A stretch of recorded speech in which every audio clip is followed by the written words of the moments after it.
বেচাকেনার অবস্থা খুব ভালো না। গরুর দাম মোটামুটি রিজনেবল পর্যায়ে চলে আসছে।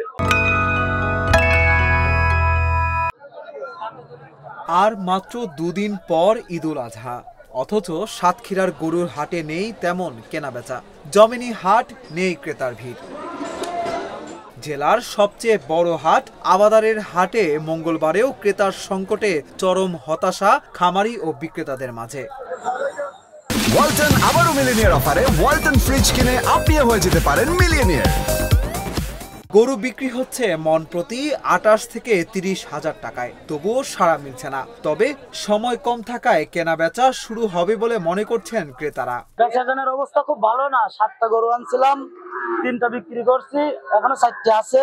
খুব একটা ভালো না, ওই টুকিটাকি হচ্ছে আর কি, না হওয়ার মতো আর কি। গরু নিয়ে আসছিলাম 12টা, 7টা বিক্রি করছি আর 5টা আছে। যা দাম পাইছে আলহামদুলিল্লাহ মোটামুটি ভালো। গরু কেনা বেচা কম থাকায় অর্ধ কোটি টাকা ইজারা নিয়ে লোকসানের আশঙ্কায় রয়েছেন এই হাটের ইজারাদার। গরুর দাম মোটামুটি রিজনেবল পর্যায়ে চলে আসছে। এখন গরু অনেক দাম চাইছে, 85,000 টাকা চাইছিল, ওইটা আমরা 71,000 টাকা দিয়েছি। এ বছর সাতক্ষীরা জেলায় বসানো হয়েছে 11টি স্থায়ী পশুর হাট, কিন্তু একাধিক হাটেই একই অবস্থা। ক্রেতা কম, বিক্রেতা কম, আশঙ্কা বাড়ছে লোকসানের। সাতক্ষীরার এই চুপচাপ হাটগুলোর চিত্র ঈদের আগে শেষ সময়ে কেমন হবে সেই দিকেই তাকিয়ে আছে সবাই।